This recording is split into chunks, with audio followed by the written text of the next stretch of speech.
Welcome students, today's class for class 11th trigonometry हम कर रहे हैं एक्सरसाइज 3.3। यहाँ से आपकी ट्रिग्नोमेट्री इंटरेस्टिंग मोड़ लेगी।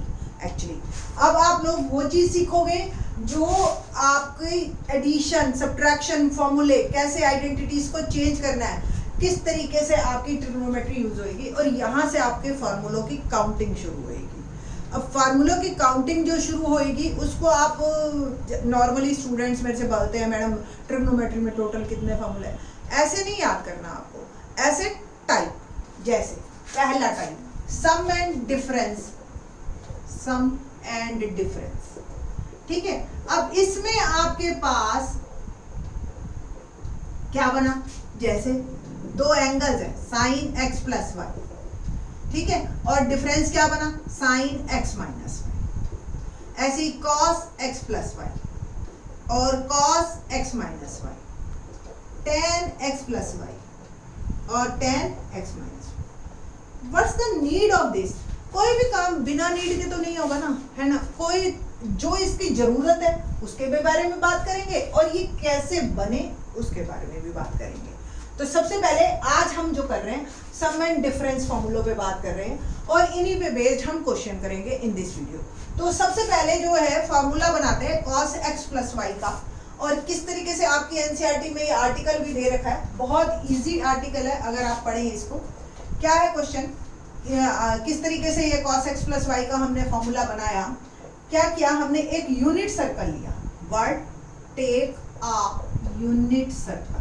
अब आपको जो है ना ये क्लियर होना चाहिए कि इसका क्या मतलब है। मैथमेटिक्स में यूनिट मतलब वन, सर्कल मतलब सर्कल। अब सर्कल ड्रॉ करने के लिए आपको दो चीजें चाहिए होती है, एक सेंटर और एक रेडियस। रेडियस तो हमने दे दिया आपको, यूनिट। मोस्टली सर्कल आप ओरिजिन लेते हैं, तो ओरिजिन पे एक मैंने सर्कल ड्रॉ किया 1 यूनिट, ये 1 यूनिट रेडियस है, ये मेरा सेंटर है, ठीक है। तो ये पॉइंट क्या आया 1 0, ठीक है। अब मैं इसको x एंगल ले रही हूँ, ठीक है। अब आपको क्लियर एक बात और बता दूं, जैसे ये एक सर्कल है और ये एक पॉइंट है सपोज, ठीक है। इनको हम आर्बिट्रेरी पॉइंट्स कहते हैं एक यूनिट सर्कल पे, और हमेशा कोई भी, ये सपोज ये आपका h हो गया, ये p, ये b, यही होता है ना। और अगर मेरे को इसी पॉइंट की बात करनी है तो आपका थोड़ा सा और बड़ा बनाती हूँ इसको मैं, 1 सेंटीमीटर है, इसके पॉइंट क्या बनेंगे आप देखो, ये B है, ये P है, ठीक है, और ये सपोज थीटा, ठीक है बेटा जी, ये समझ आ रही है आपको। क्या होगा, P क्या होता है हमेशा, P अपॉन 1 साइन थीटा होता है, ये H1 है, ठीक। तो P क्या बना साइन थीटा, और B क्या बना B अपॉन H, क्या होता है कॉस थीटा। तो यहां से B क्या आ गया H कॉस थीटा, और H क्या है हमारा 1। हमने जान करके H को 1 लिया है यूनिट। तो इस सर्कल के ऊपर जो भी सारे पॉइंट हैं वो आपके कॉस थीटा और साइन थीटा की तरह मूव करते हैं, डिपेंड करता है थीटा पे। क्योंकि आप देखो ये 1 है, रेडियस है, ये 1 है, बस यही बात आपको रटनी है, यही बात समझनी है कि ये cos थीटा और sin थीटा कैसे आए। स्टूडेंट्स मेरे से 12th में भी पूछते हैं, तब मैं उनको यही रिकॉल करवाती हूँ जब वो सुनते नहीं है क्लास के अंदर, जब टीचर बोल रही होती है। क्या है, दोबारा सुन लो कि हमेशा ये x कोऑर्डिनेट बना, x कोऑर्डिनेट हमेशा cos थीटा बनेगा, y कोऑर्डिनेट हमेशा sin थीटा बनेगा, और डिपेंड करेगा ये थीटा पे। और हमने कैसे सर्कल में बनेगा, जिसका रेडियस 1 है, ठीक। तो ये बहुत काम आएगी ये चीज आपको, इसको हम कहते हैं आर्बिट्रेरी। ये जो आपके पॉइंट्स हैं एक सर्कल के ऊपर जो है x और y, ये जनरल नोटेशंस की तरह काम करते हैं यहाँ पे, ठीक।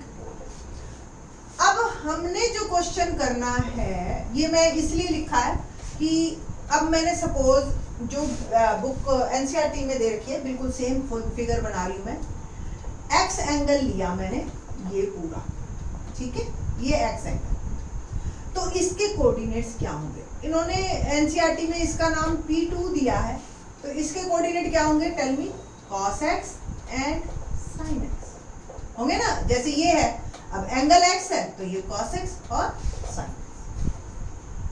मैं इसको y एंगल से मूव करवा रही हूं,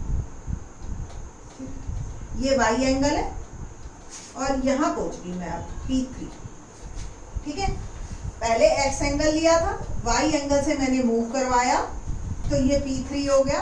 और इसके कोऑर्डिनेट क्या बनेंगे? अब आप इमीडिएट कहोगे cos y sin y, no, यहां से क्या एंगल बना? x प्लस y पूरा 0 से, इज इट क्लियर? तो ये बना cos x प्लस y और sin x प्लस, ठीक है। एक और हम लेते हैं, यहां से y एंगल नेगेटिव की साइड मूव करवाते हैं, जितना ये y है सेम, ठीक है। तो ये x है और ये y, कितना मैंने मूव करवाया, ये जितना प्लस का y है ये नीचे की साइड गया। आपको बताया था शुरू में ही पहला आर्टिकल में कि ये एक पॉजिटिव, अगर इस तरफ क्लॉकवाइज मूव करते हैं तो नेगेटिव की तरफ। तो ये क्या बनेगा? cos माइनस y और sin माइनस y, ठीक है। लेट इट बी, ये हमने नाम दे दिया P1 और इसको नाम दे दिया P4, ठीक है। तो अब जो है, सॉरी, ये पॉइंट P1, पहला हमने x मूव किया, इसको P1 तक गए, फिर हम P2 पे y मूव किया और इधर से हमने नेगेटिव मूव किया, वो पॉइंट P3, ठीक है।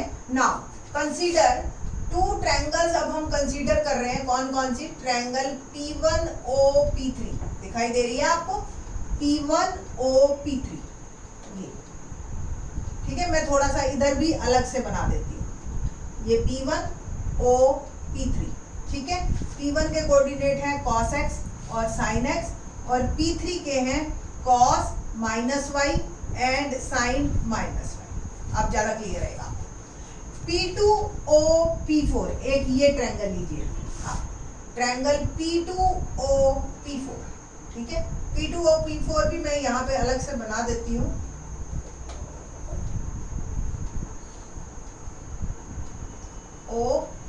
P4 P2, P4 1 0 और P2 है cos x प्लस y और sin x प्लस y, ठीक है। तो आप थोड़ा सा इस पोर्शन को अलग से भी देख सकते हैं आप। बस अब बस ये दो ट्रायंगल जब समझ आ गई, इसके कोऑर्डिनेट समझ आ गए, अब कुछ ज्यादा नहीं है इसमें। ये दोनों ट्रायंगल्स कॉन्ग्रुएंट है। कैसे कॉन्ग्रुएंट है? दोनों रेडियस और बीच का एंगल देखिए, ये भी y ये भी y, प्लस माइनस से कोई मैटर नहीं करता, एंगल तो y है ना, ठीक है। तो ये जो है ट्रायंगल्स हमारी कॉन्ग्रुएंट। आपको यहाँ पे इसको कॉन्ग्रुएंसी के बारे में कुछ नहीं बोलना। अगर ये कॉन्ग्रुएंट है तो P1 P3 बराबर है P2 P4, है ना।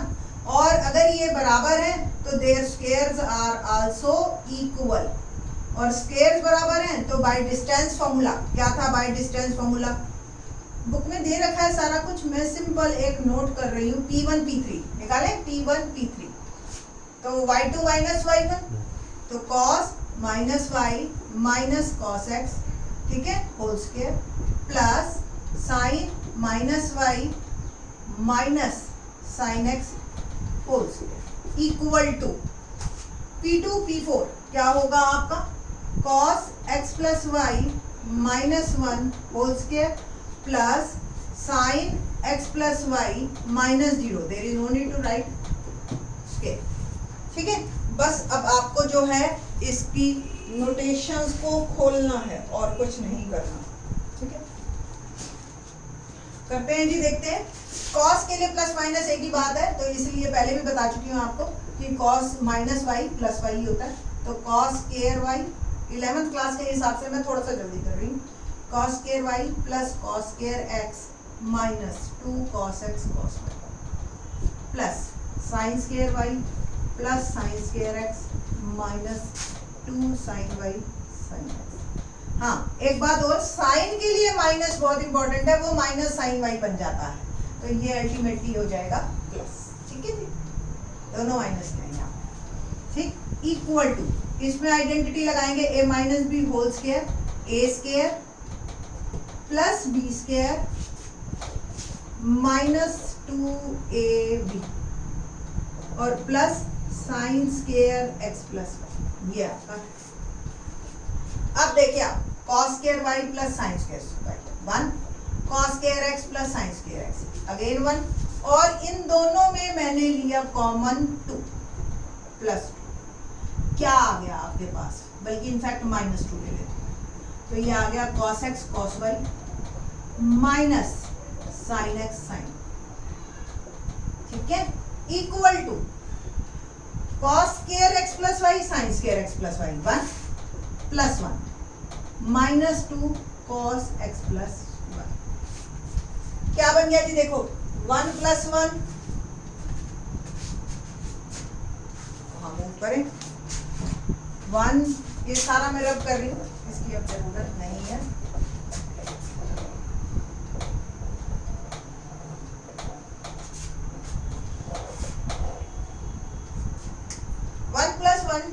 -2 cos x cos y minus sin x sin y equal to 2 -2 cos x plus y। देखिए 2 से 2 कैंसल, फिर -2 से, आई थिंक सो बार बार लिखना 9th क्लास 11th क्लास के लिए कोई है नहीं।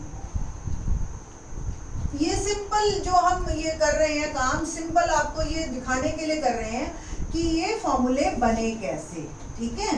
तो आप लोग जैसे क्वेश्चन बच्चे ना बाद में भी बहुत करते हैं इस तरीके से, madam sine cos 60 plus cos 15 हो गया cos 75, टोटली रॉन्ग, ये एंगल्स ऐसे ऐड नहीं होते हैं, ये एंगल्स इस तरीके से ऐड होंगे। अब देखिए क्वेश्चन कैसा आएगा, मैं आपको बताती हूँ, cos x cos y, ये मेरा फॉर्मूला बन गया। इन द नेक्स्ट वीडियो हम बाकी सारे फॉर्मूले लिख के और फिर इस पे क्वेश्चंस करेंगे कि किस तरीके से बने। बस सिंपल y की जगह -y डाल देंगे तो आपका नेक्स्ट फॉर्मूला बन जाएगा, π/2 -x कर देंगे तो sin x, आप बुक में पढ़ लेना, हम अब क्वेश्चंस पे थोड़ा सा ध्यान देंगे। देखिए क्वेश्चन कैसा आएगा, cos 75 डिग्री ही निकालना है, जब ये क्वेश्चन राइज हुआ है तो मैं कर ही देती हूँ इसको। 75 को आप लिख सकते हो 30 + 45, ठीक है, तो here x is 30 degree, y is 45 degree, और आपका ये फॉर्मूला यूज होगा cos 30 degree cos 45 degree minus sin 30 degree और sin 45 डिग्री, ठीक है बेटा जी। और ये आपका बना, cos 30 की वैल्यू कितनी होती है, √3/2, cos 45 की वैल्यू कितनी होती है, 1/2, माइनस sin 30 की वैल्यू क्या होती है, 1/2, और sin 45 की 1/2। तो एलसीएम लेके आप इसको सॉल्व करोगे तो अल्टीमेटली cos 75 की वैल्यू बनी √3 - 1 2√2। तो इसी पे बेस्ड अभी हम क्वेश्चन करते हैं। सिमिलरली sin a + b का फॉर्मूला क्या होता है, sin a cos b, यानी कि साइन में दो एंगल्स का सम करना है तो plus cos a sin b। आपको एक हम रूल बता देते हैं, साइन के जो फॉर्मूले होंगे ना, जो भी चलेंगे उसमें साइन और कॉस आपस में मल्टीप्लाई होंगे, बट जो कॉस के मोस्टली फॉर्मूले चलेंगे उनमें या तो सिर्फ कॉस होंगे या सिर्फ साइन होंगे, मतलब मोस्टली में ये इस तरीके का एक आप दिमाग में रूल सा बना लीजिए तो बेटर है आपके लिए। तो साइन 75 डिग्री वंस अगेन, जैसे अभी मैंने cos 75 किया था 30 + 45, तो here a is 30 and b is 45, ठीक है। तो क्या आ गया, sin 30 cos 45, ठीक, प्लस cos 30 sin 45, ओके। तो sin 30 वैल्यू क्या होती है, 1/2, cos 45 1/√2, cos 30 √3/2, sin 45 1/√2। बिल्कुल एग्जैक्टली ऑलमोस्ट वैसा ही आंसर आया है, उसमें माइनस था, आप देख लीजिएगा वीडियो थोड़ी सी रिवर्स करके। तो ये आपका आंसर बनता है 1 + √3/2√2, किसकी वैल्यू, sin 75 डिग्री की। ये क्वेश्चन नंबर आपका है 5। Same tan 15 degree. अब tan में, tan का फॉर्मूला आपको सारी फॉर्मूले एक लाइन में लिख के दे देंगे। ये सारे एडिशन और डिफरेंस वाले, सम एंड डिफरेंस वाले फॉर्मूले हैं, sin a + b sin a - b a + b a - b a + b। अब बस इन्हीं छयों पे ही हमारे आगे 3.3 के क्वेश्चन हैं। अभी मैंने इससे पहले sin 75 की वैल्यू निकाली। सेम क्वेश्चन नंबर 6 क्या है, tan 15 डिग्री, है ना। tan 15 को आप क्या लिख सकते हो, 45 माइनस 30 लिख सकते हो। तो कौन सा फॉर्मूला जाएगा, ये वाला, ठीक है। a इज 45, b इज 30, तो क्या बनेगा, tan a minus tan b 1 plus tan a और tan b। बस अब वैल्यूज डालनी है मेरे को। tan 45 की वैल्यू 1 होती है, tan 30 की वैल्यू 1/√3, ये 1 tan 45 1 और ये 1/√3। अल्टीमेटली क्या बन गया, 1 माइनस 1/√3 और 1 प्लस 1/√3। √3 अगर आप एलसीएम ले लेते हैं तो क्या बना, √3 माइनस 1 और ये √3 और √3 प्लस 1, तो √3 माइनस 1 और √3 प्लस 1। सेम सिचुएशन आप 15 60 माइनस 45 भी होता है ना। तो आप इसमें अगर ऐसे लिखते तो भी आप वहीं पहुंचते जहां ये पहुंचा है, ठीक है।